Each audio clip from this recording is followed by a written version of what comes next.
네, 여러분 교재 199페이지. 자, 어음 관련 거래에 대해서 우리가 앞 시간부터 공부를 하고 있었는데요. 오늘은 이제 마무리가 되겠습니다. 그래서 이 일반 전표 입력은 이제 오늘 잠깐 해서 마무리하고 드디어 매입 매출 전표, 부가가치세 신고와 관련된 거래들을 이어서 공부할 것입니다. 자, 그러면 이제 어음 관련 거래를 쭉 입력을 했는데요. 어제 전표를 입력하지 않으셨은 분은 그냥 조회만 그냥 하는 걸로 그렇게 하겠습니다. 자, 어음 관리 대장 기록 관리에서 우리가 받으러음 현황이라는 장부가 있고요. 지급어음 현황이라는 장부도 있습니다. 그리고 우리가 앞 시간에 어제 보셨죠? 어음 직계표 이런 장부들이 있어요. 그래서 6월 30일까지 어음관리자장의 내용을 파악하여 결제를 받고자 한다 그랬네요. 그러면 결제를 받으려면 결제인도 거기다 인쇄를 해야 되겠네요. 그래서 실제로 인쇄는 안 하고 화면으로 인쇄되는 모양을 한번 만들어 보도록 그렇게 하겠습니다.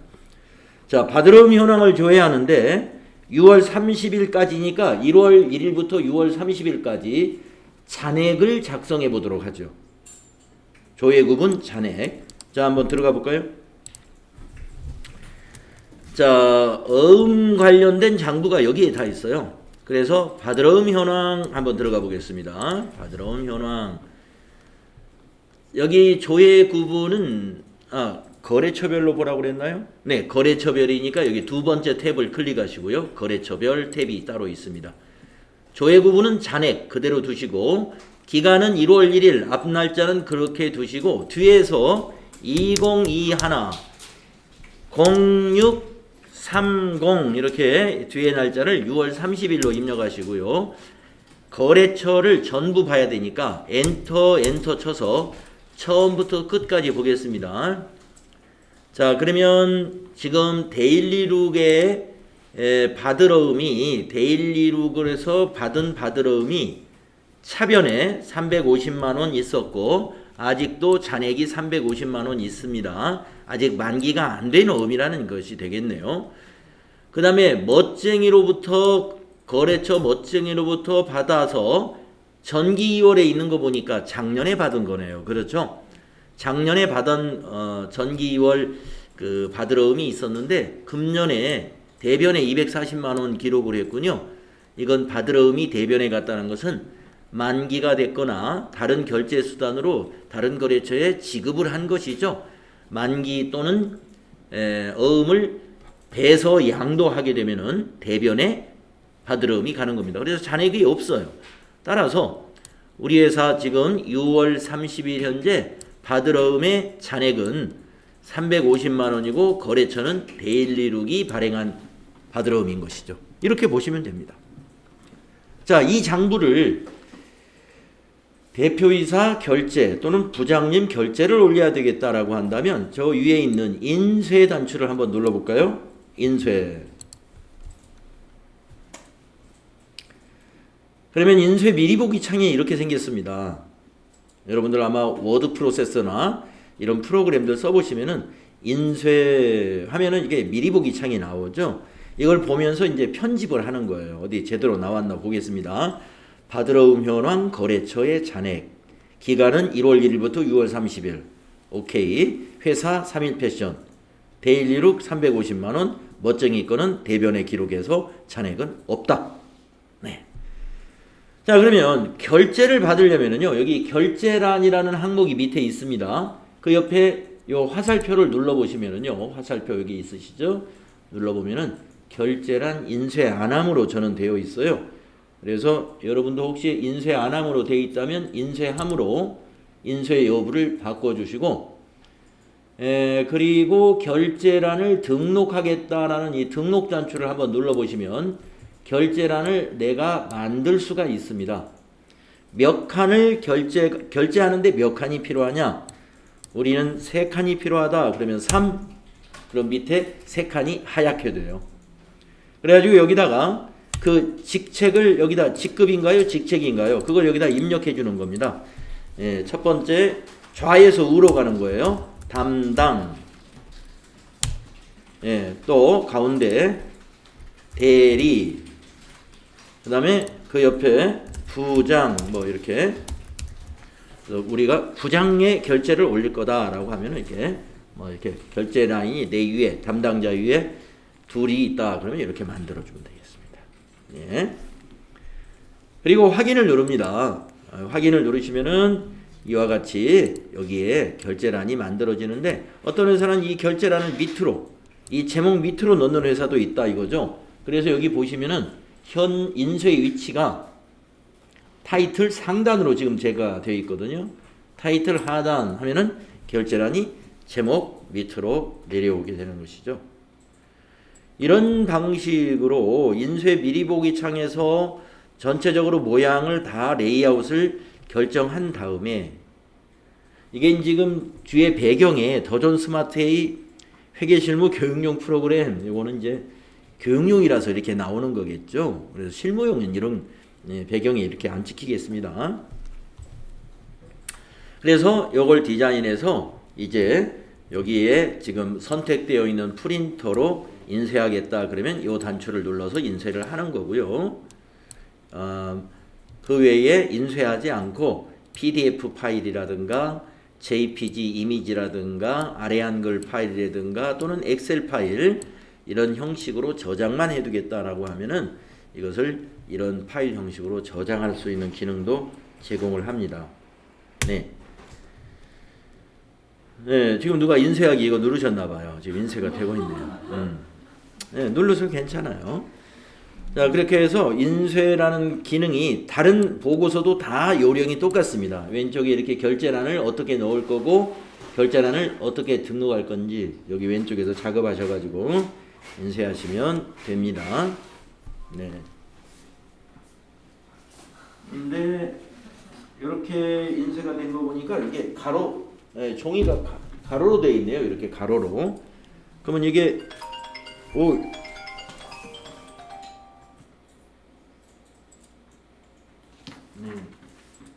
가로로 돼 있어요. 이게 가로로 돼 있는 것은 여기서 설정이 되어 있기 때문에 그러는데요. 용지 설정이라는 것이 있는데 저는 세로로 해놨죠. 그러니까 제 거에서 인쇄하면은 이렇게 세로로 인쇄가 될 거예요. 지금 인쇄하신 분은 용지가 가로로 이렇게 돼 있는 거죠. 가로. 그러니까 옆에가 지금 많이 남아 있는 거죠. 세로. 이런 식으로 하셔서 인쇄하시면 되겠습니다. 그리고 아까도 말씀드렸는지 모르겠는데 결제란을 만드실 때는 우리가 ITQ 엑셀에서도 결제란 같은 거 많이 만들어 보네요. 항상. 그래서 아실 거예요. 네. 직급이 높은 사람이 오른쪽으로 가는 겁니다. 오른쪽. 네. 결제란 만들어 보세요 하니까 물론 이제 아직 그 직장 경험이 없으시니까 모르시는 거예요. 결제란을 만드는데 왼쪽부터 왼쪽에다 사장, 네, 부장, 네, 담당을 맨 오른쪽에다 이렇게 했더라고요. 예, 그런 회사는 없어요. 예, 다 좌에서 우로 이렇게 직급을 나열하시면 되겠습니다. 자, 미리 보기 창 닫아볼까요? 자, 이렇게 해서 인쇄할 수 있습니다. 지급어음 현황을 조회해서 또 거래처별로 한번 작성을 수행하시오 했는데 이거 한번 해보도록 하겠습니다. 자, 그러면 다시 지급어음 현황 한번 들어가 보겠습니다. 지급어음 현황 클릭하시고요. 이것도 조회 구분은 이거는 내용으로 하라고 그랬군요. 조회 구분을. 그러면은 거래처별이니까 일단은 거래처별 탭을 먼저 가시고요. 거래처별. 잔액이 아니라 내용을 보겠다고 했네요. 조회 구분을 내용으로 한번 바꿔보시고 그리고 거래처는 전부 봐야 되겠네요. 그래서 거래처에서 클릭하고 엔터로 지나가면 처음부터 끝이라고 나옵니다. 기간은 1월 1일부터 6월 30일까지만 보도록 하겠습니다. 네, 그랬더니 하나밖에 없네요. 신사숙녀라는 거래처에 만기일이 내년 1월 30일인 1,000,000원짜리 지급어음이 있는데 어제 우리가 거래를 입력할 때 1,000만 원짜리 어음 발행했던 거래가 있었어요. 신사숙녀에다가. 그 건이 여기에 지금 나타나고 있는 거고요. 어제 수업에서 요 전표 입력을 6월 30일자로 안 하신 분은 지금 이 내용이 없을 것 같아요. 네, 없을 것 같습니다.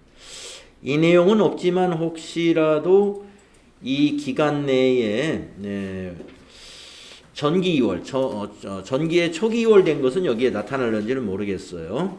네, 그래서 이렇게 직업어음 현황 조회해 볼 수 있습니다. 자, 닫아보시고요. 어음직계표는 우리가 어제 해봤으니까 어음직계표는 그냥 생략하도록 하겠습니다. 다음 5번째. 일일자금 명세서. 일일자금 명세서 조회를 한번 해보겠는데요. 이거 한번 볼까요?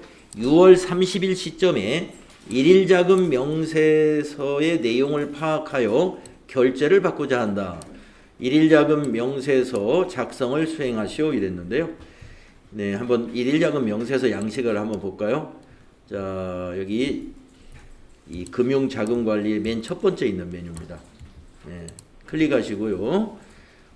여기 날짜를 6월 30일로 고쳐야 되겠네요. 6월 30일 걸 작성하라 그랬으니까. 자금 항목에서는 전체를 보는 걸로 하겠습니다. 엔터로 지나가십시오. 네, 제가 여기 지금 이 프로그램에서 제공하는 장부 중에서 제일 정신없어 보이는 게 이 양식 같아요. 네, 여러분이 보시기에도 아이고 너무 복잡해 보이죠? 네. 자, 우선 정리하면 맨 위에 있는 일일 거래라 하는 것은요. 일일 거래라 하는 것은 6월 30일 거래의 차변 대변 내용, 현금 거래라면은 현금 차변, 현금 대변 내용 이것을 일일 거래에다가 보여줍니다. 그러면 우리가 6월 30일 날 어떤 거래가 있었냐면은 지급어음을 발행한 거래가 있었어요. 그리고 외상매입금을 갚았습니다. 어음을 발행해가지고. 그래서 보시면은 지급어음 대변, 이 대변 대체라는 게 대변이라는 뜻이에요. 지급어음 대변. 그 다음에 외상매입금 차변, 차변 대체는 차변을 의미합니다. 그래서 여러분 외상매입금 1,000만 원을 어음을 발행해서 지급한 거래를 지금 일일 거래에서 보고 있는 것입니다. 자, 그러면은 이 거래가 이 어음 관련 거래이기 때문에 외상매입금은 밑에 안 나타나 있습니다만은 어음 중에 여기 지급어음이라는 항목이 있을 텐데요. 지급어음에 보면은요. 전일에는 지급어음 잔액이 제로였어요. 없었습니다. 그런데 6월 30일 날 1,000만 원의 지급어음이 증가하게 됩니다. 당일 감소도 없었습니다. 따라서 당일 현재 지급어음의 잔액은 여기 1,000만 원이다라고 하는 그 지급어음의 전일 잔액과 당일 증가, 당일 감소, 당일 잔액을 보여주게 됩니다. 그래서 밑에 보여주는 게 지급어음만이 아니라 제일 위에 먼저 여기 현금이 여기 보여집니다. 현금, 전일 현금, 당일 현금, 증가, 여기 현금 수입이 증가겠죠? 현금 지출은 현금의 감소입니다. 지출과 수입이 없기 때문에 전일 현금과 당일 현금이 똑같습니다. 1,167만 9천 원. 그걸 보실 수가 있고 그 밑에 당좌예금. 당좌예금도 똑같아요. 전일 잔액, 당일 증가, 당일 감소, 당일 잔액. 이런 식으로 보여주고요. 이제 당좌예금 계좌가 국민은행 말고 다른 은행이 있다면 거래처별로 이렇게 보여집니다. 그 다음에 보통예금도 마찬가지입니다.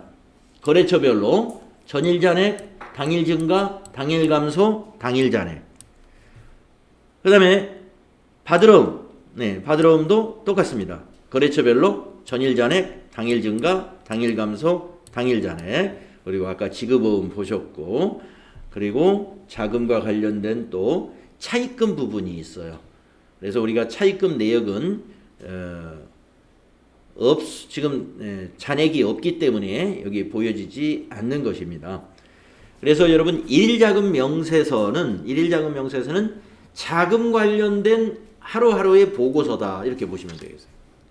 현금, 당좌예금, 보통예금, 받으러움, 지급어음, 차입금 이것에 전일잔액, 당일증가, 당일감소, 당일잔액을 보여주는 보고서가 일일자금 명세서입니다. 네, 시험에서는요, 요것을 조회해가지고 여러분에게 뭔가를 물어보게 됩니다. 예를 들어서 일일자금 명세서에서 6월 30일 당일 증가한 현금은 얼마냐라고 하면은 여기 현금 수입란을 보면 되겠죠. 여기 제로 비어 있으면 0이다 이렇게 보시면 되는 겁니다. 네. 그래서 일일자금 명세서 언뜻 보면은 정신이 하나도 없어요. 그러나 다 보면은 뭐로 돼 있어요? 전일잔액, 당일증가, 당일감소, 당일잔액 이런 구성으로 현금부터 시작해서 당좌예금, 보통예금, 받으러움, 지급어음 그리고 차입금까지 보실 수가 있다는 것을 알고 계시면 됩니다. 자, 다음 페이지 보시면 이제 수행 결과 우리가 앞에서 했던 거에 대한 결과가 쭉 있는데요. 이 수행 결과 혼자 복습하실 때 참고하시면 되겠습니다.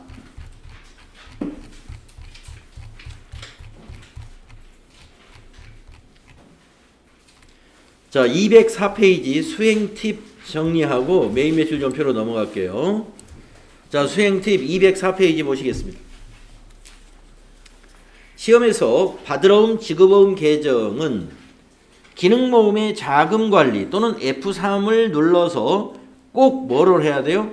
자금관리 해줘야 됩니다. 받으러움, 지급어음이 등장하는 전표 입력은 반드시 자금관리까지 해주어야 된다 이런 얘기죠. F3 눌러서.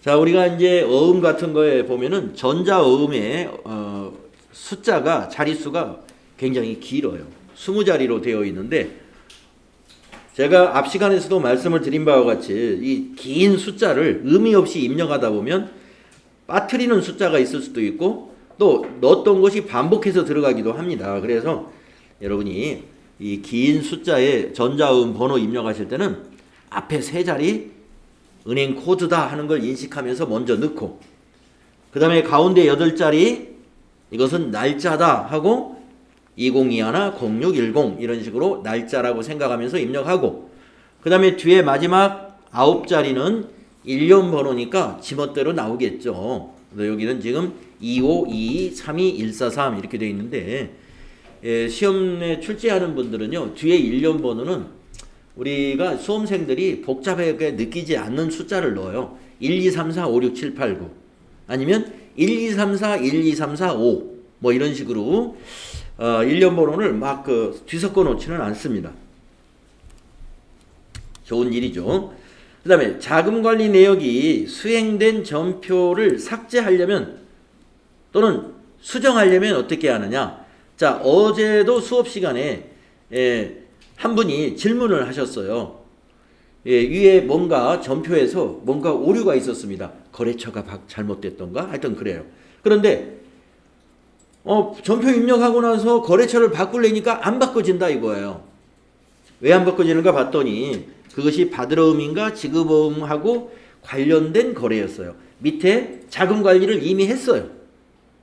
위에 전표 못 고칩니다.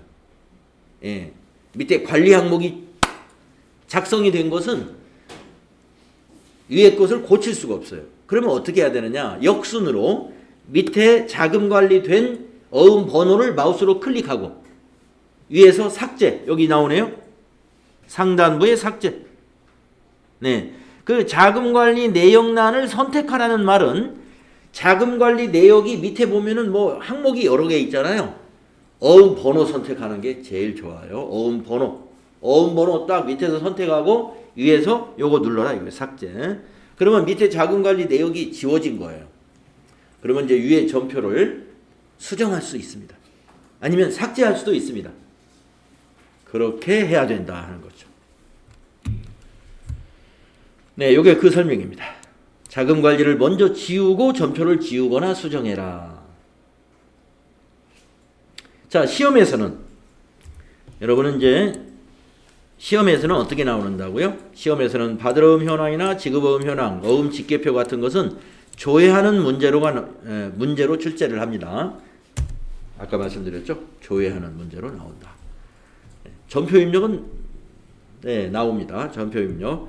어음과 관련된 전표 입력은 한두 문제 정도 나올 거예요. 자, 이렇게 해서 우리가 전표 관리, 자금 관리, 즉 일반 전표 입력 연습을 다 마쳤습니다. 자, 이제 다음 장으로 넘어가 볼까요?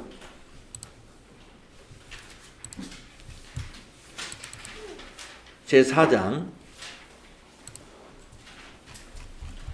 부가가치세 신고 관련 거래가 되겠습니다.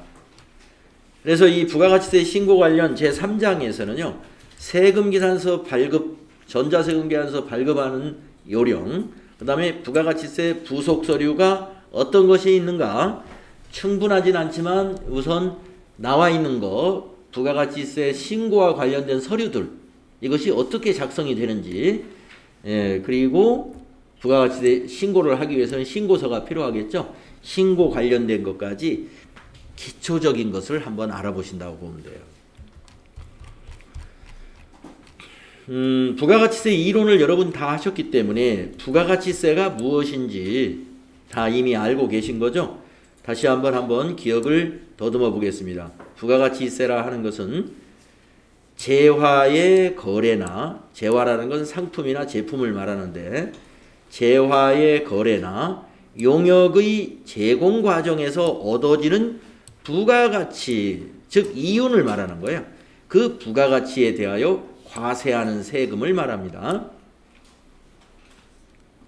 그래서 사업자가 납부하는 부가가치세 납부세액은 매출세액에서 매입세액을 차감하고 납부합니다. 그래서 부가가치세를 납부할 때 사업자는 어떻게 납부하느냐? 매출세액이 뭐예요? 우리가 고객으로부터 받아놓은 부가가치세가 매출세액입니다. 받아놓은 것에서 우리가 상품을 사면서 또 부담한 매입세액이 있죠. 그 우리 회사가 부담한 매입세액은 빼고 납부를 하는 것이죠. 그러면 이 납부세액은 누가 부담하는 결과가 되는 거냐면 소비자가 부담하는 결과가 돼요. 사업자는 세금을 전혀 부담한 게 없습니다. 수고만 해준 거예요.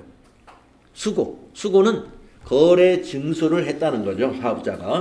사업자가 자기 재화에 공급받는 자에게 세금을 징수하는 수고를 해준 거예요. 누구 돈을 낸 거예요? 소비자의 돈을 갖다 내주는 거예요. 그래서 여러분 부가가치세의 원리는요. 핵심이 그거예요.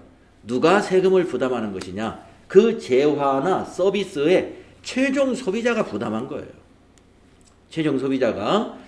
다만 사업자들은 자기가 공급을 하기 때문에 우리가 이제 소득세 같은 것은 원천징수 의무자가 사업자잖아요.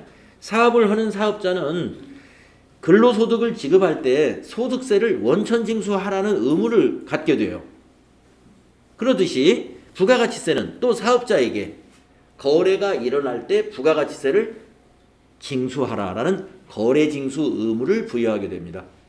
그리고 그걸 납부하라고 그래요. 납부할 때는 우리 회사가 부담했던 부가가치세 빼고 납부해라. 예. 그러면 사업자가 부담한 부가가치세는 없는 거죠. 소비자한테 받은 부가가치세에서 내가 부담한 부가가치세 다 뺐으니까 그 나머지 부가가치세는 뭐에 대한 부가가치세일까요? 이익에 대한 부가가치세죠. 그 이익은 누가 보태줬어요? 소비자가 보태준 거죠. 소비자가 제조업자, 도매상, 소매상의 이익을 다 소비자가 내준 거예요. 소비자 주머니에서. 그래서 부가가치세는 최종 소비자가 부담한 거예요. 그래서 우리 그 납세 의무자와 그 다음에 담세자, 세금을 부담하는 자가 서로 다른 경우를 우리는 간접세라고 하잖아요. 부가가치세가 바로 간접세의 대표적인 세금입니다. 간접세. 소비자가 부담했지만 세금은 소비자가 직접 안 낸다 이거죠. 사업자가 세금을 내고 있습니다. 그리고 이제 그래서 이제 또 부가가치세는 소비세예요. 네. 이 거래징수라는 건 결국에 뭐냐면 소비하는 과정에서 우리가 세금을 부과하게 되는 것이죠. 자, 그 다음에 과세기간에 대해서 여러분 다 배웠죠. 과세기간. 부가가치세는 1기와 2기로 나누어집니다. 1기와 2기로 나눠져요. 우리가 일반 소득세는 1기, 2기라는 게 없어요. 그냥 1월 1일부터 12월 31일 1년이 한 과세기간입니다. 그래가지고 이제 바로 다음 달 5월 달에 종합소득세 신고기간이죠. 그래서 이제 모든 개인사업자들, 법인은 해당이 없어요. 모든 개인사업자들은 이제 5월 1일부터 5월 말일까지 지난 2020년도 1월 1일부터 12월 31일 1년간 있었던 소득에 대해서 신고하는 기간이 바로 5월 달이죠. 그러면 부가가치세는 5월 달에 할 것은 없습니다. 부가가치세는 언제 하느냐? 1기가 1월부터 6월 30일인데 그것을 또 법인은 예정신고로 해서 3개월씩 자릅니다. 1월 1일 거부터 3월 31일까지의 거래징수한 거 예정신고 기간이라고 그래요. 그거는 4월 25일까지 신고 납부하시오. 그 다음에 확정신고 기간이다 해서 여기가 과세기간, 과세 대상 기간은 1월 1일부터 6월 30일이라고 했지만 이미 예정 때 3개월치 신고했기 때문에 밑에서 3개월치 뺀 신고하지 않은 것만 신고하게 됩니다. 결국에 요 과세기간은 4월 1일부터 6월 30일이 되는 거예요. 4월 1일부터 6월 30일. 그래서 7월 25일 날 신고 납부하면 됩니다. 자, 2기도 마찬가지입니다. 2기도 예정신고해서 7월부터 9월 해서 10월 25일까지 신고 납부하고요. 그리고 확정신고는 10월 1일부터 12월 31일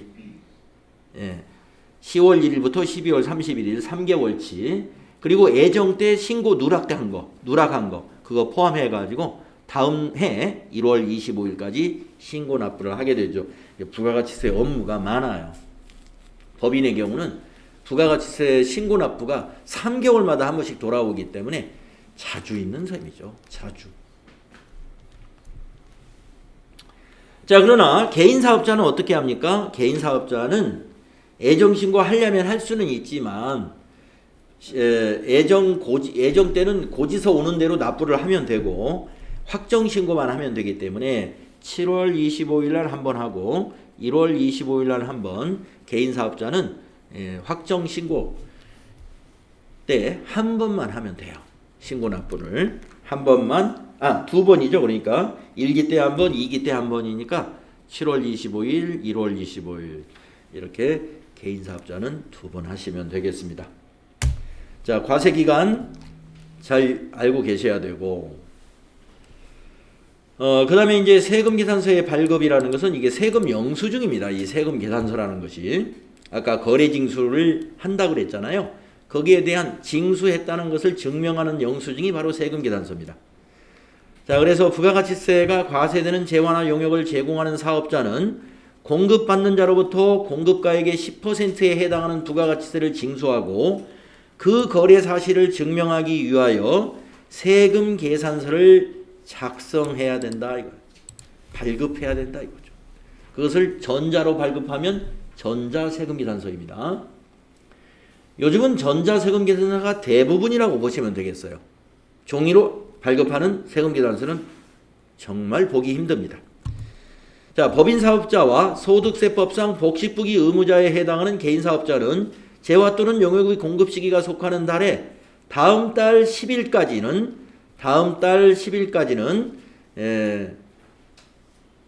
전자세금계산서를 발급해야 된다 이거. 그러니까 우리가 세금계산서 발급은 원칙적으로 공급일에 발급하는 게 원칙이에요. 오늘 공급했으면 오늘 발급한다. 그게 원칙입니다. 그러나 공급하기 전에도 발급할 수도 있고요. 지금 여기서처럼 다음 달 10일까지만 발급하면 정상 발급이 됩니다. 다만 개인사업자는 직전연도 사업장별 과세공급가액과 면세공급가액의 합계액이 3억 원 이상인 경우에는 전자세금 계산서를 발급해야 한다. 법인 사업자는 무조건 전자로 발급을 해야 되고요. 네, 개인 사업자는 과세와 면세 공급가액 합계액이 3억 원 이상인 개인 사업자는 현재 전자세금 계산서 발급 의무가 있어요. 제 거가 그러나요? 아니겠죠? 울리는 소리가 나. 전자세금 계산서를 발급해야 한다. 이것이 지금 부가가치세 개정 전 겁니다. 그래서 지금 이미 법은 개정돼 가지고 내년 2022년이죠. 2022년부터는 3억 원이 2억 원으로 다운됐어요. 그래서 개인 사업자 중에서 현재는 직전 연도에 공급가액이 3억 원 이상인 개인 사업자만 전자세금 계산서 발급 의무가 있습니다만은 이제 내년부터는 2억 원 이상이면 전자세금 계산서 발급 의무가 있기 때문에 이제 의무 발급자들이 그만큼 더 많이 늘어나게 되겠습니다. 자, 그러면 이제 지금까지는 한번 여기 책에 나온 그냥 우리 이미 여러분 이론에서 배웠던 거 한번 복습을 해본 거고 이제는 전표 입력을 한번 해보겠습니다. 자, 전표 입력하는데 사전 몇 가지 지식을 좀 알아보겠는데 우리가 메인 매출 전표 입력할 때는요. 유형이라는 게 아주 중요합니다. 유형을 잘못 입력하면은 그 전표는 틀려버려요. 자, 그래서 이제 여러분이 유형 코드를 보시게 되면은 이거보다 굉장히 많습니다만은 FAT 1급을 준비하는 수험생들은 3가지 그리고 매입에서 4가지만 연습할 거예요. 자, 매출에서는 과세 11번 과세 매출과 13번 면세 매출 그리고 17번 카드 과세 매출 등이 있는데 AT 1급 시험에서 FAT 1급 시험에서는 요 3가지만 출제하니까요.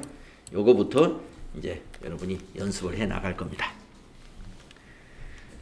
그 다음에 매입 유형이 있는데요. 매입 유형은 51번 과세 매입과 53번 면세 매입이라는 유형이 있고 54번 불공 매입이라는 유형이 있고요. 57번 카드 과세 유형이 있어요.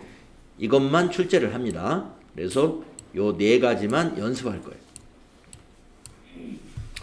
그래서 유형이 가장 중요하다 보시면 되겠습니다. 매입 매출 전표 입력할 때 유형은 가장 중요한 것이다. 네. 그 다음에 이제 전자세금란이라는 걸 만나게 되는데요. 요거는 이제 여러분이 전표를 입력을 하고 나면은, 연습을 하고 나면 자연스럽게 알게 되는데, 자, 전자세금란에 입력을 안 하는 경우가 있고, 1번 전자입력, 이렇게, 입력을 안 할 때는 0번, 전자입력 할 때는 1번 할 겁니다.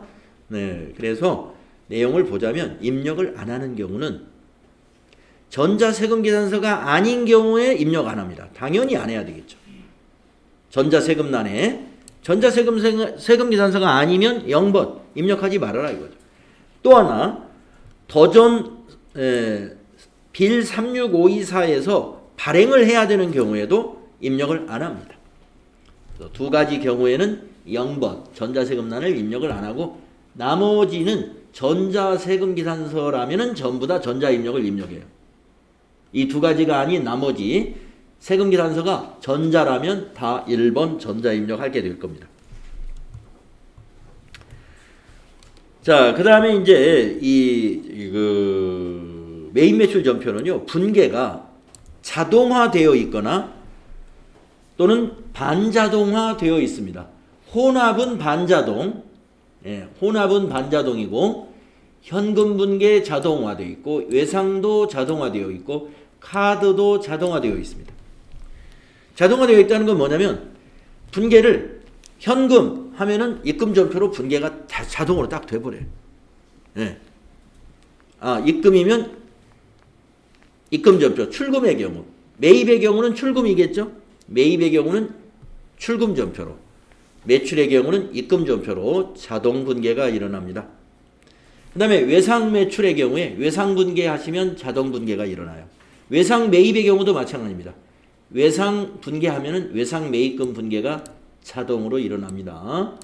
네. 그다음에 카드 분계도 마찬가지입니다. 매출의 경우에 카드 분계하면 외상 매출금, 매입의 경우에 카드 분계하면은 미지급금으로 분계가 자동으로 만들어집니다. 그래서 요거 이제 해 보시면 우리가 이제 이게 굉장히 편리하게 잘 되어 있구나 하는 걸 아실 수 있을 거예요. 혼합은 현금도 아니고 외상도 아니고 카드도 아닌 보통예금 거래라든가 나머지 거래는 혼합으로 분계하게 되는데 이것은 반자동화되어 있어요. 한쪽만 분계가 입력되어 있어요.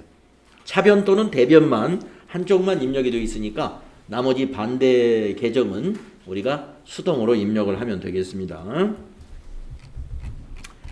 자, 이런 특징이 있어요. 그리고 다음 페이지 보시면 이제 매출의 유형에 대한 설명이 나오는데요. 네, 설명이 쭉 나오는데 지금 이 설명을 하나하나 읽어보는 건 너무 지루한 일입니다.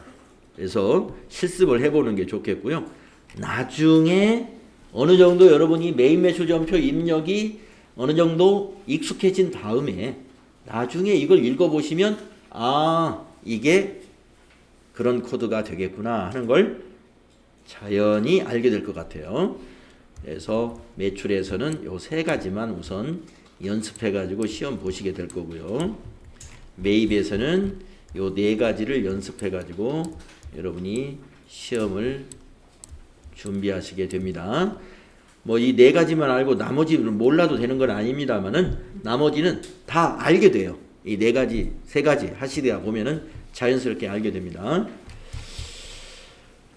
그리고 이제 우리가 나중에 이제 급수를 올려나가면 나머지 유형에 대해서도 시험이 다 나오죠. FAT 1급에서만 제한을 두고 있어요. 7가지 유형만 출제를 하겠다. 자, 그 다음에 이제 다음 페이지 보시면 전자세금 계산서 발급하고 내역 관리하는 그 절차가 나오는데 이것도 지금 이걸 읽어보기에는 너무 힘들죠. 그래서 이것도 그냥 해보면 아는 거고요. 예, 그래서 이것도 그냥 패스하겠습니다. 예, 나중에 읽어보는 게 좋겠습니다. 이런 부분은 다 할 수 있어요, 여러분. 자, 그러면 바로 수행 내용으로 가서 우리 같이 해보겠습니다. 자, 전자세금 계산서를 발급 전송하라는 문제가 있습니다. 자, 첫 번째 1번 문제 보시면은 거래명세서를 주고 이 거래명세서에 의해서 전자세금 계산서를 발급하고 전송해라. 예, 이거 하기 위해서는요. 먼저 전표 입력을 해야 됩니다. 자, 밑에 설명을 볼까요? 코디 나라에 여성 정장 상품을 전액 외상으로 매출하였다 그랬네요. 여기다 분계를 한번 써봐라 그랬습니다. 네, 이거 외상 분계하면 분계가 자동으로 되겠지만 우리는 그 분계를 손으로 쓸 수 있어야 되겠다 이거예요. 자, 상품 매출에 관한 분계입니다. 할 수 있을런지 모르겠어요. 여러분 처음 해보시니까 한번 저하고 같이 한번 해보도록 하죠. 자, 상품 매출했습니다. 상품 매출. 그리고요, 예, 공급가액은 1,000만 원이고 세금은 100만 원입니다. 모두 1,100만 원인데 돈을 받았나요? 안 받았죠? 전액 외상으로 했어요. 자, 거래 내용에 대해서 여러분 잘 이해하셨나요? 1,000만 원 그리고 부가세 100만 원이고요. 1,100만 원을 외상으로 판매한 겁니다. 부가세 포함해서. 그러면 여러분 차변의 개념 과목은 뭐가 될까요?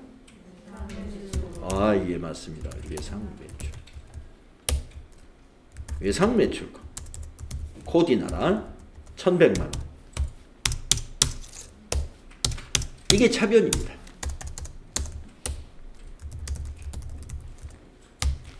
자산이 증가했어요. 외상 매출금이 매출 채권이죠. 자, 대변은요. 개정 과목이 2개가 나옵니다. 자, 1,000만 원은 뭐라고 기록할까요? 예, 상품 매출입니다.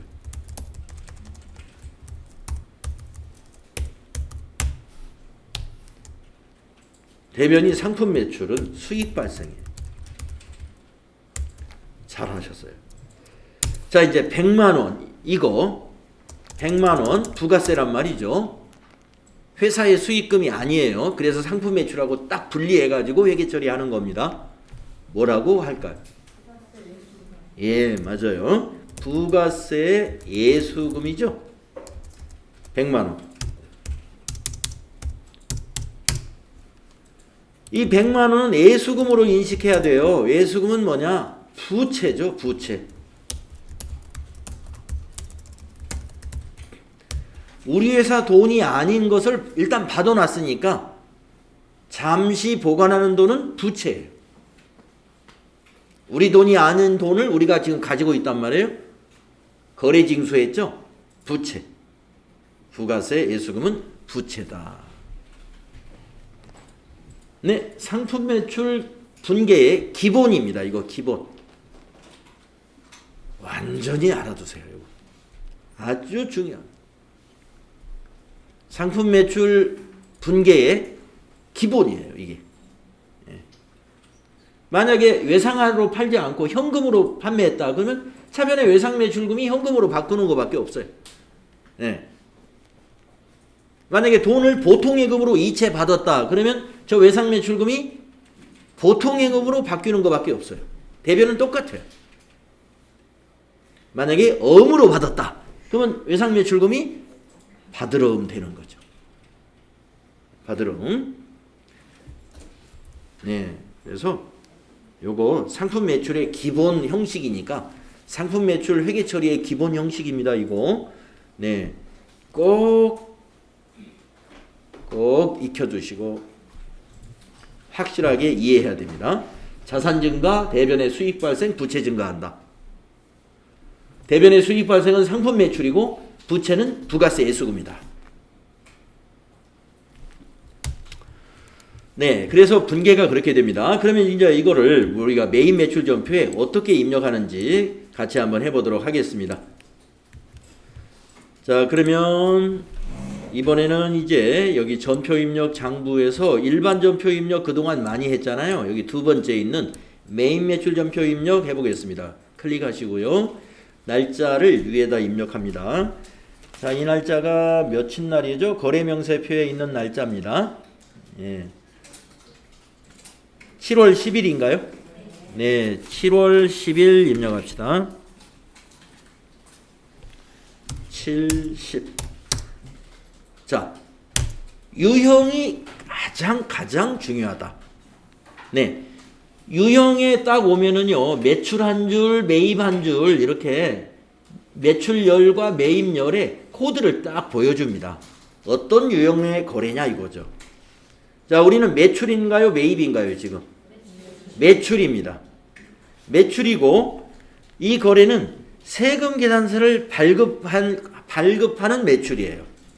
그래서 여러분 세금 계산서 발급하는 매출이다 그러면 앞으로 무조건 11번입니다. 세금 계산서 발급하는 매출이 바로 11번이에요. 얼마나 많겠어요. 그러니까 11번. 웬만하면 다 세금 계산서 발급하잖아요. 예, 그게 11번인 거예요. 네, 앞으로 여러분 11번은 뭐다? 세금 계산서 발급하는 판매. 11번. 예, 아주 간단해요. 자, 11 이렇게 입력하시면 돼요. 예, 11을 입력하는 것을 저는 권장하는데 왜 그러냐면 마우스로 클릭하는 것을 좀 안 했으면 좋은 게 뭐냐면 이게 잘못하다가 이렇게 해도 여기가 과세로 보인단 말이에요. 이렇게 옆에 51번을 눌렀네. 예, 마우스가 잘못하면 이렇게 다른 걸 눌러줄 수가 있어요. 그런데 우리가 키보드로 11과 51은 많이 다르잖아요.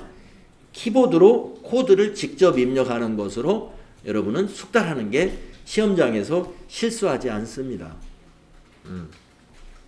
마우스로 선택하는 것보다는 키보드로 코드를 직접 입력하는 것으로 연습하세요. 자, 품명이라든가 수량 단가는 거래명세서에 있는 대로 입력하면 돼요. 네, 여성 정장 엔터 치고 수량 100개 엔터 단가 10만원.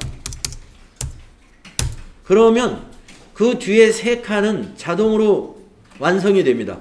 공급가액 1000만원에 부가세 100만원, 합계 110만 원.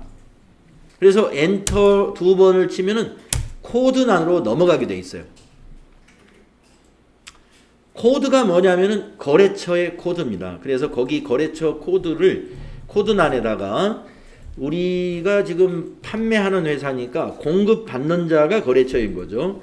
여기다가 코디를 입력하면 돼요. 코디 엔터.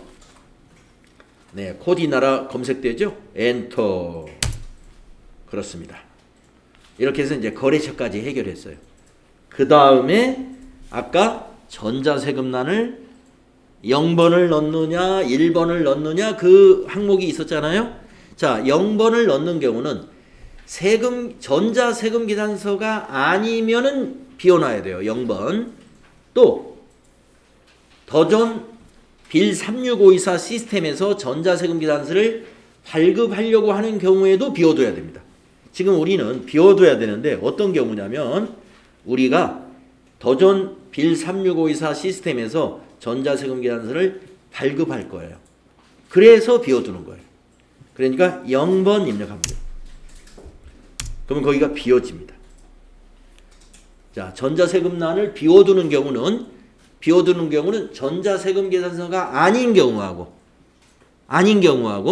전자세금계산서인데 더존에서 발급해야 되는 경우 그때 비워둔다. 아시겠죠? 자, 이제 분계를 결정하는 거예요. 이 거래는 전액 외상으로 매출했다고 했기 때문에 밑에 여기 지금 분계란에 커서가 있을 때 밑에 메시지를 보시면 번호가 여기 안내가 되어 있습니다. 1번은 현금, 2번은 외상, 3번은 혼합, 4번이 카드. 이렇게 밑에 메시지 보이시죠? 네. 2번 한번 입력해 보세요. 외상 분계. 그럼 밑에 분계가 끝났습니다. 분계가 여기서 돼요. 여기서. 자, 우리 메인 매출 전표는 이 상단과 하단으로 이렇게 구분이 되는데 이 상단에 있는 것은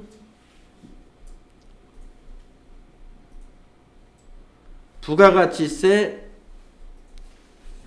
신고 서류로 가는 내용이에요. 부가가치세 신고 서류로 갑니다. 위에 입력한 내용은. 그리고 밑에 입력한 내용은 회계장부로 가는 거예요. 원장, 뭐 현금이면 현금 출납장, 회계장부. 예, 우리가 일반 전표에 입력하면서 우리가 회계장부 들랑달랑 해봤었죠. 전표 입력하면은 거래처 원장, 계정별 원장, 시산표, 재무상태표, 손익계산서에 자기 자리에 다 들어가죠. 그 내용이 밑에예요. 밑에. 그러니까 우리 일반 전표는 밑에 것만 있었어요. 밑에 것만. 근데 부가가치세 신고 관련 거래는 요 위에 게 더 있다 이거. 위에 게. 부가가치세 신고 서류를 만들려면 위에다가 입력을 해줘야 됩니다. 그래서 시험에서도요.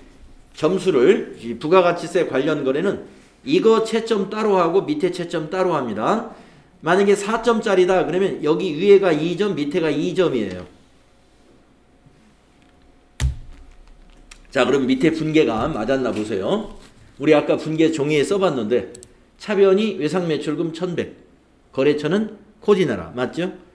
대변에 부가세 애수금 100만원, 부가세 애수금은 거래처는 무시해도 돼요. 또 대변에 상품 매출 1000만원, 네, 거래처 무시해도 됩니다. 분계 맞았죠? 네, 자동 분계가 됩니다. 그래서 일반 전표 입력하는 거나 메인 매출 전표 입력하는 거나 시간이 거의 차이가 없어요. 메인 매출 전표가 훨씬 내용은 많지만 바로 이 부분이 자동화되어 있기 때문에 입력하는 시간은 짧습니다. 거의 같아요. 일반 전표 입력하는 거하고. 네. 자, 그러면은 우리가 과거에 일반 전표 입력할 때 우리가 입력한 것이 재무상태표 어디로 갔지? 또는 뭐 손익계산서 어디에 들어갔지? 이런 거 봤던 거 기억나시죠? 예. 그런 식으로 이제 요게 지금 밑에 건들은 이제 여러분 아시잖아요. 외상 매출금은 자산으로 재무상태표로 갔을 것이고 부가세 애수금은 부채로 재무상태표 부채로 갔을 것이고 상품 매출은 어디로 갔을까요? 상품 매출 수익이니까 예, 손익계산서. 그래서 지금 손익계산서에 그동안 한 번도 상품 매출이 없었어요. 오늘 처음으로 1,000만 원 상품 매출을 만들어졌으니까 지금 가서 손익계산서 가면 맨 꼭대기에 상품 매출 1,000만 원 수익이 잡혀 있을 거예요. 자, 그거 먼저 확인해 보고 그 다음에 여기 이 내용은 세금계산서 발급까지 해보고 보겠습니다. 이 내용은 자, 그래서 세금계산서 발급까지 하고서 이 부속서류, 부가가치세 부속서류 어디에 반영이 됐는가 위에 거는 그때 확인하기로 하고 지금 손익계산서 먼저 한번 보겠습니다. 자, 회계 전체 메뉴 가셔가지고요. 여기 손익계산서 한번 열어보세요. 그리고 12월 달로 그냥 한번 조회해 보겠습니다.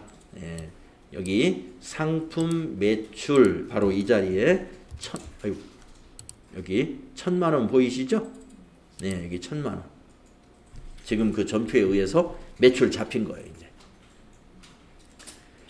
아직 원가는 반영되지 않았습니다. 여러분 상품 매출 원가는요. 상품 매출 원가는 우리가 별도로 인식을 해야 돼요. 결산할 때. 그래서 이 3일 패션을 이제 저 주에 가면 결산 작업을 할 거거든요. 그 결산하는 어느 시점에 상품 매출 원가가 딱 회계 처리가 됩니다. 그때 나타나요. 아직은 나오지 않습니다. 매출 원가는. 자, 그 다음에 다시 메인 매출 전표 가시고요. 자, 그 다음에 할 일이 뭐냐면은 세금 계산서를 발급 전송해야 됩니다. 세금 계산서. 자, 그래서 어디로 가느냐? 전체 메뉴 가셔가지고 여기 부가가치세 2번이라는 항목에 전자세금계산서 발행 및 내역관리라는 내용이 있어요. 여기 클릭하십시오. 전자세금계산서 발행 및 내역관리. 네. 그래서 아까 7월 10일로 거래를 입력했기 때문에 이 기간을 7월 10일로 입력하세요. 뒤에 날짜도 7월 10일. 거래처는 그냥 엔터로 지나가세요. 상태에서도 그냥 엔터로 지나가세요. 그러면 요 7월 10일 날 있었던 것 중에서 아직 세금계산서, 전자세금계산서가 발급되지 않은 건이 이렇게 딱 나타납니다. 요 이메일 주소로 발송을 할 거예요. 전자세금계산서. 거래처 등록할 때 입력했던 이메일 주소가 여기 나타납니다. 여기 처리 상태는 미전송 상태죠. 그래서 지금 작성을 할 텐데요. 앞에 체크박스 체크해 주시고 상단 오른쪽에 보시면은 전자발행이라는 단추가 있어요. 네, 이 메뉴 쓰시면 됩니다. 전자발행 클릭하시면은 로그인 아이디와 비밀번호가 있는데 실무에서는 이제 실제로 만들어서 쓰는 거고요. 이거 교육용 프로그램에서는 회사의 사업자 번호로 자동으로 만들어져요. 그래서 이거 그냥 여러분 아이디다라고 생각하시고 밑에 확인 누르십니다. 그러면 세금계산서 이미지가 이렇게 보입니다. 네. 세금계산서 이미지가 이렇게 보이죠. 네, 세금계산서는요. 공급자가 우리 회사예요.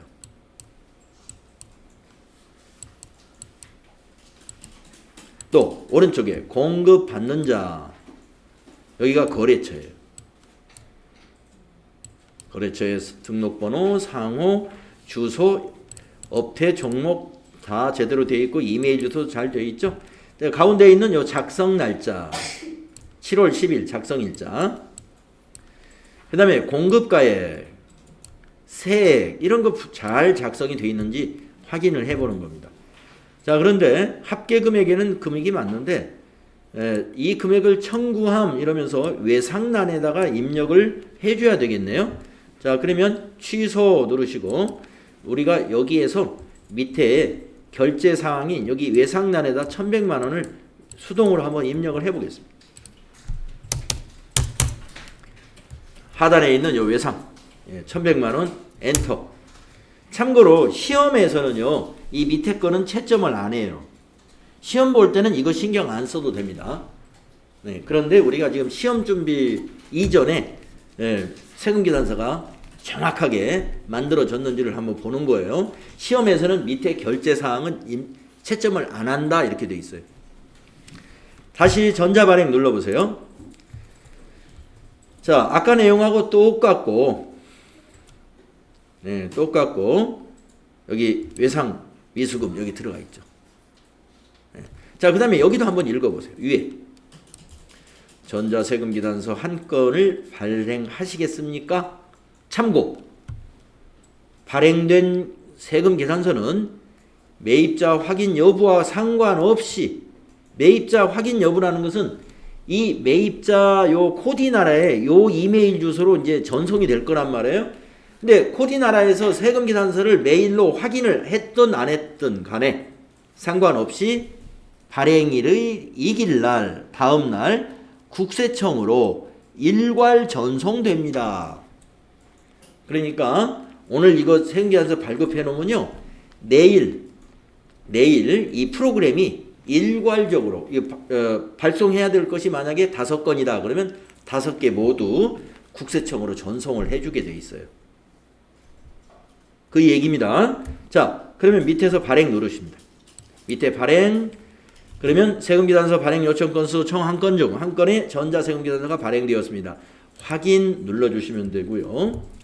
이제 이 처리 상태는 확인 요청 단계로 바뀌어 있습니다. 확인 요청이라는 것은 코디나라 이 이메일 주소로 보내긴 했는데 그 거래처에서 지금 아직 안 읽었겠죠, 당연히. 그래서 확인 요청 단계. 국세청은요 내일 보내기 때문에 아직은 국세청으로는 발행이 안 된 거예요. 실무용 프로그램에서는 그냥 이대로 놔두면 됩니다. 그러면 프로그램이 알아서 국세청으로 보내게끔 다 환경 설정이 되어 있는 것이죠. 그런데 시험에서는요. 시험에서는 그냥 놔두면 안 돼요. 국세청 전송을 해야 된다는 것을 강조하기 위해서 시험에서는 이렇게 메뉴를 따로 만들어 놨습니다. 그래서 여러분 시험 보실 때는 세금계산서 전송하라는 거를 문제에서 전송까지 해라 하면은 꼭 이거 눌러줘야 돼. 아카데미 전자세금계산서 메뉴를 한 번 더 갑니다. 요건 시험용 버전에만 있는 거예요. 자, 아카데미 전자세금계산서 클릭하시면요. 빌 3652사라고 하는 그 전자세금계산서 발급 전송하는 솔루션 홈페이지로 연결이 됩니다. 여기도 역시 아이디 비밀번호 다 입력이 되어 있고요. 이것이 여러분 거라고 생각하고 로그인 하시면 돼. 자, 로그인 그냥 눌러요. 그러면 이렇게 가상으로 나타납니다. 자, 가상이지만 정확하게 데이터가 입력되어 있어야 돼요. 날짜는 고칠 필요가 없습니다. 자동으로 7월 10일로 되어 있고 미전송은 체크합니다. 미전송된 것만 봐야 빠르니까 미전송은 체크하시고 밑에서 매출이니까 매출 조회를 누릅니다. 그러면 여기 미전송된 거 하나가 딱 보여요. 아까 우리가 봤던 세금계산서입니다. 예. 딱 보이죠? 검열 나왔나 보네. 자, 그러면 여기 위에서 발행 눌러요. 발행 누르시고 발행이 완료되었습니다. 그러면 확인 누르시면 됩니다. 그러면 검색된 데이터가 없습니다. 그러면 여기 확인 누르게 되죠. 그러면 국세청 전송이 끝났어요. 자, 위에 거 닫아주시고 요거 그리고 지금 전자세금계산서 발행창으로 왔잖아요. 여기 상단에서 조회를 한번 눌러보십시오. 자, 여기가 어떻게 변했냐면 국세청에 전송 성공이라고 바뀌어 있죠. 네. 그리고 전자세금계산서 발행창을 닫아보세요. 여기 닫기 단추 누르셔서 닫으신 다음에 매입매출전표 입력창으로 다시 돌아와 보십시오. 매입매출전표 7월 10일 거를 우리가 보시게 되면은 지금 현재 여기에 비어 있습니다. 전자세금란이. 근데 상단에서 이번에는 조회를 한번 눌러보세요. 조회 눌러보시면 여기가 뭔가 채워집니다. 아까 전자세금란을 비웠는데 전자 발행으로 채워지는 거예요. 네. 전자세금계산서 발급과 전송 이렇게 진행을 하시면 됩니다. 전자세금계산서 발급 및 전송. 자, 발급해서 전송하라는 건 시험에서 딱 한 문제 나와요. 근데 지금 어떻게 했는지 잘 기억은 안 날 거예요. 근데 앞으로 지겹도록 연습을 합니다. 이걸. 예. 오늘도 연습할 거예요. 또 한 번. 자, 그 다음에 이제 아까 이 내용은 회계장부로 간다 그랬습니다. 밑에. 그러면 이제 세금계산서까지 발급이 다 끝났으면 이 내용은 부가가치세 신고와 관련된 신고 서류들이 있을 텐데 어디에 갔냐 하면은 전자세금계산서 발급했으니까 세금계산서 집계표로가 만들어져 있어요. 그리고 부가가치세 신고서에 들어가 있습니다. 그걸 보도록 하겠습니다. 자, 전체 메뉴 가셔가지고 여기 이 부속서류는 여기에 있어요. 부가가치세 부속서류가 여기에 있는데 우리 FAT 1급에서는 부속서류가 이렇게 6가지밖에 없습니다만은 실제로는 여기 가득 차 있어요. 부속서류가. 근데 여기 있는 것은 이제 FAT 1급 시험 볼 때는 출제를 안 한다 이런 얘기입니다. 이것만 아시면 된다 이거예요. 자, 그러면 자, 우리가 지금 세금계산서를 발행했단 말이에요. 그러면 세금계산서 합계표 여기에 그게 반영이 됐고요. 또 하나는 부가가치세 신고서 여기에 매출세액에 반영이 됐어요. 그걸 확인해 보겠습니다. 자, 그러면 세금계산서 합계표 클릭을 할까요? 네.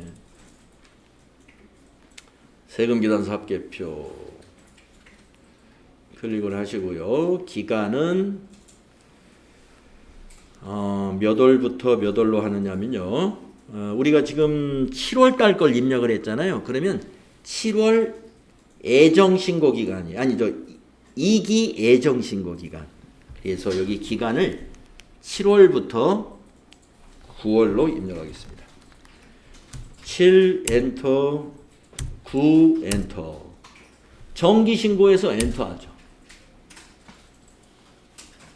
네, 그러면 매출 세금 계산서, 네, 매출 세금 계산서 전자란에 하나에 1,000만 원, 부가세 100만 원. 거래처는 오른쪽에 보이죠? 코디 나라. 만약에 이 건수가 전자세금 계산서가 5건이다. 그러면 여기 매수 5매 그리고 5매의 공급가액 합계와 부가세가 여기 있을 것이고 그 5매의 내용은 오른쪽에 쭉 보이게 되는 겁니다. 자, 세금계산서 합계표는 매출 세금계산서 합계표와 매입 세금계산서 합계표로 위아래로 나누어져 있습니다. 아직 우리가 매입은 하나도 입력 안 했죠? 그러니까 매출만 작성이 돼 있는 것이다 이거죠. 자, 그 다음에 이제 무엇을 확인해 보시느냐 하면은 부가가치세 신고서 한번 보도록 하겠습니다. 부가가치세 신고서를 클릭하시고요. 기간은 역시 7월부터 9월로 작성을 합니다. 2기 애정신고 기간 7 엔터 엔터 9 엔터 엔터 정기신고에서 엔터 하면은 쫙 작성이 됩니다. 네, 작성이 됐고요. 제가 매출에 작성이 될 것입니다. 그랬잖아요. 매출이 어디냐면 이 자리입니다.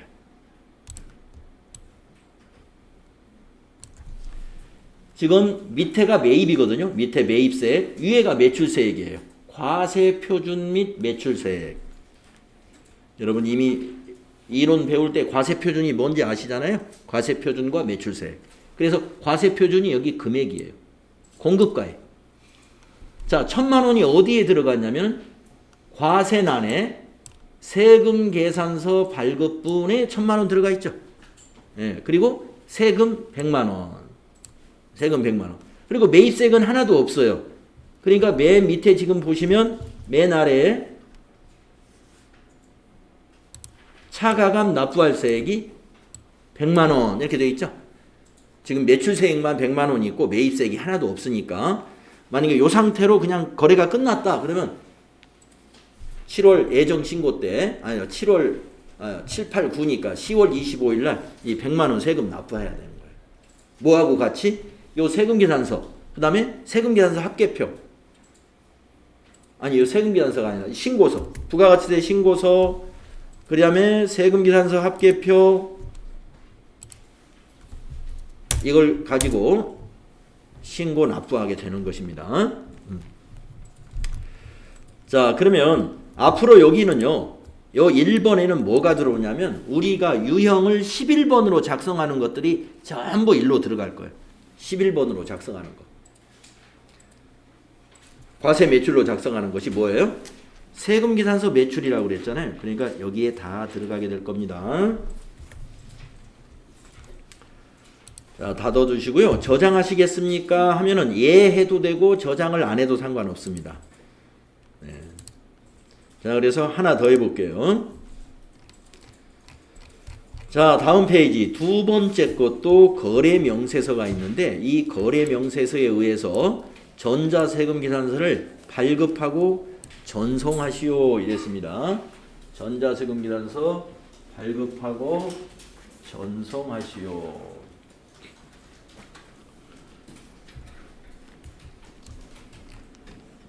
자, 내용을 보겠습니다. 데일리 룩에 여성 자켓을 전액 현금으로 매출하였다. 현금 매출이네요. 데일리 룩에 여성 자켓을 전액 현금으로 매출하였다. 이렇게 되어 있네요. 그죠? 자, 분개를 한번 해보시라 이거죠. 네, 아까 그 형식 기억하시니까 어렵지 않죠? 자, 이 분개는 차변의 현금이죠. 얼마일까요? 5,500 자산 증가했고요.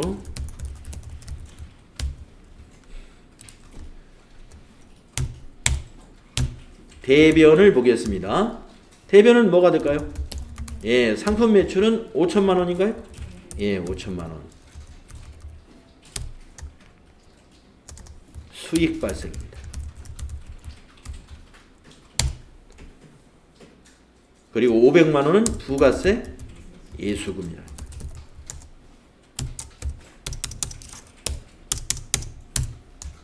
이거 부채 증가예요. 부채 증가. 아주 중요하다 이겁니다. 요 분기.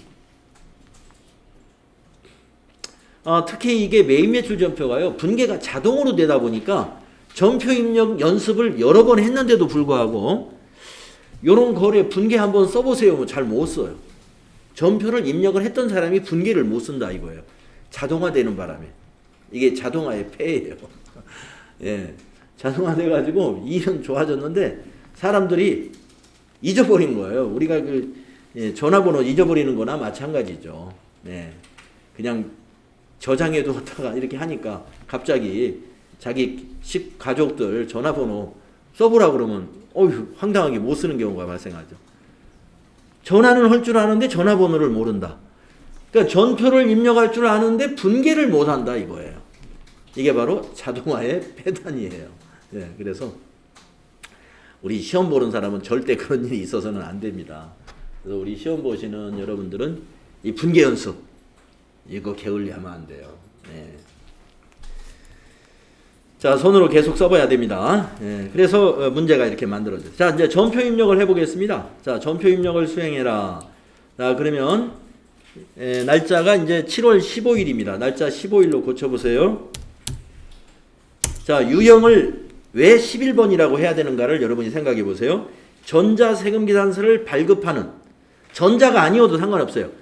종이어도 상관없어요. 하여튼 세금 계산서 발급하는 판매는 11번. 우리가 세금 계산서 발급할 거니까 11번입니다.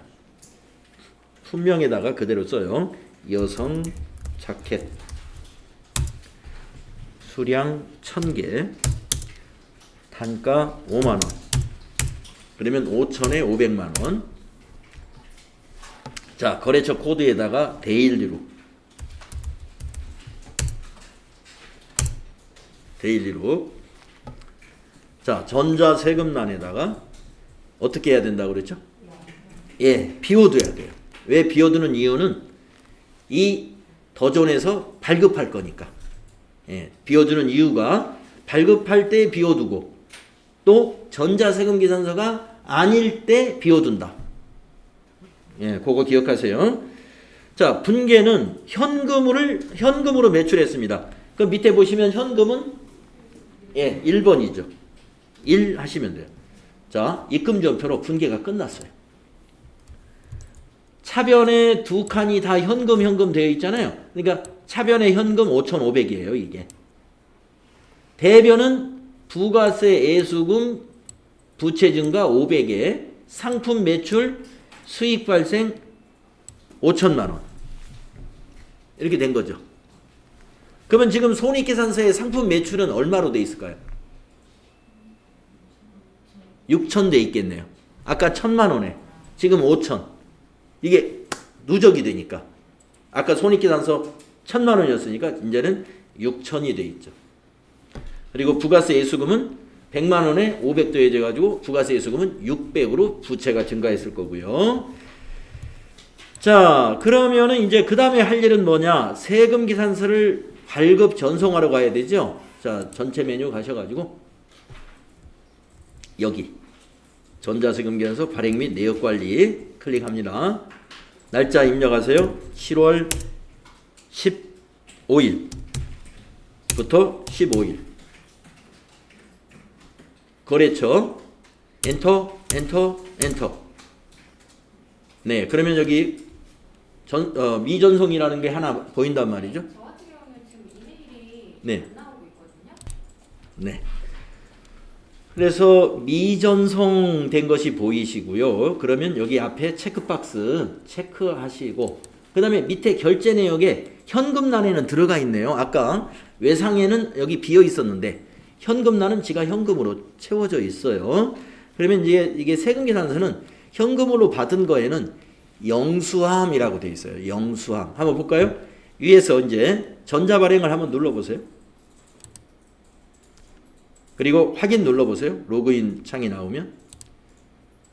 네, 아까 여러분 여기 밑에가 외상일 때는 이 금액을 청구함으로 이제 세금계산서가 하는데 현금을 받았기 때문에 영수증 역할을 해주는 거예요. 이것이 영수함 받았다. 그 위에 내용은 똑같습니다. 이길날 국세청으로 일괄 전송될 것이다. 네, 공급자 우리회사 내용과 공급받는 자의 내용, 그 다음에 작성일자, 그리고 공급가액, 세액, 이 중요한 내용을 잘 보고 나서 밑에 발행 누른다 이거죠. 발행 눌러줍니다. 그러면 한 건의 전자세금계산서가 발행되었습니다. 그러면 확인 눌러주시면 돼요. 자, 그러면 아까도 그랬듯이 지금 발행은 거래처에 발행을 한 것입니다. 이 이메일 주소로. 그래서 확인 요청 단계다라고 되어 있고 국세청은 발행 대상 단계인데 우리 시험 볼 때는 이걸 이렇게 놔두면 안 돼요. 시험 볼 때는 아카데미 전자세금계산서에 가서 전송을 해라 이거예요. 자, 아카데미 전자세금계산서. 여기서 로그인 눌러주면 돼요. 그러면 자동 로그인이 됩니다. 여기에서 미전송 체크하시라고 그랬죠? 네, 그리고 밑에서 매출조회 누르면 나타나게 돼 있어요. 거기서 위에 있는 노란 단추 발행 눌러주시면 돼요.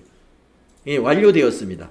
그러면 확인하면은 국세청 전송 작업이 끝나요. 그럼 요거 그냥 닫아주시면 되고요. 여기서도 그냥 닫아주세요. 여기 물론 조회 눌러서 국세청에 전송 완료된 걸 확인해도 되는데 확인 안 해도 됩니다. 닫고 메인 매출 전표에 와가지고는 한번 위에서 조회 한번 눌러보는 게 좋아요. 메인 매출 전표에 와서는 그러면 여기에 전자세금란에 전자발행 이렇게 떠 있으면 잘 작업이 되었다라는 걸 우리가 확인할 수 있습니다. 자, 그러면 이것도 세금계산서 합계표, 부가가치세 신고서 여기에 제대로 반영이 됐는지 한번 보겠습니다. 자, 회계 전체 메뉴 가셔가지고 세금기단서 합계표 눌러보세요.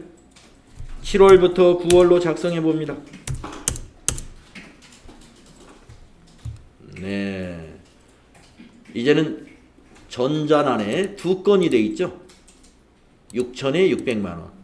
오른쪽에 거래처가 하나 더 늘어났습니다. 이런 식으로 쌓여 나가는 겁니다. 그래서 부가가치세 신고할 때 세금계산서 합계표는 매출 세금계산서 합계표, 매입 세금계산서 합계표 다 제출하는 거예요. 나중에 마감까지 다 해서. 실제로 신고할 때는 마감도 하는데 나중에 신고할 때 마감도 한번 해보겠습니다. 자, 닫아주시고 이제 부가가치세 신고서 한번 볼까요? 부가가치세 신고서 7월부터 9월로 또 작성해 보세요. 저장된 내용이 있습니다. 나오면 아니요 해야 됩니다. 저장된 내용을 불러오면은 지금 추가된 것이 안 불러져요. 그래서 아니요 해야 여기가 금액이 6천만 원으로 바뀌어 있고요. 세액은 600만 원으로 바뀌어져 있습니다. 세금계산서 발급분에 6천만 원에 600만 원 이렇게 돼 있어야 됩니다. 그리고 요 6천만 원은 어디로 갔을까요? 손익계산서로 가 있어야 돼요. 왜냐하면 상품 매출이니까. 그래서 손익계산서도 한번 보도록 하겠습니다. 네. 아니 손익계산서가 아니라 이번에는 시산표를 한번 보시죠. 합계잔액 시산표 한번 열어보십시오. 합계잔액 시산표 12월 31일로 한번 보겠습니다.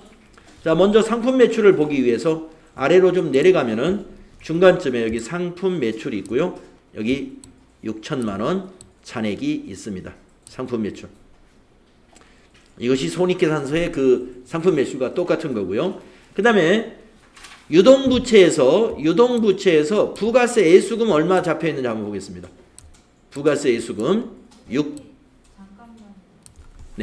600만 원 잡혀 있죠?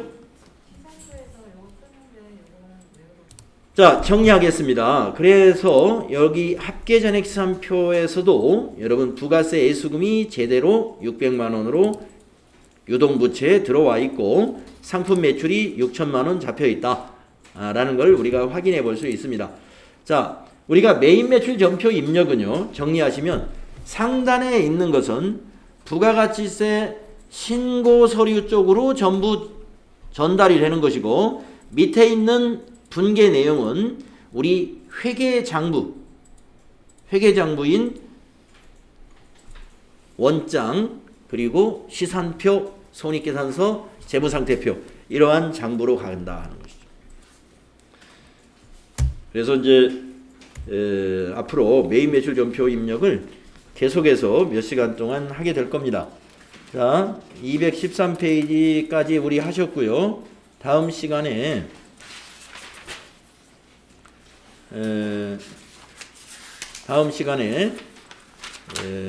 저쪽으로 219페이지로 넘어가서 계속해서 매입 매출 전표 입력 문제 219페이지에서 계속 하도록 이렇게 하겠습니다.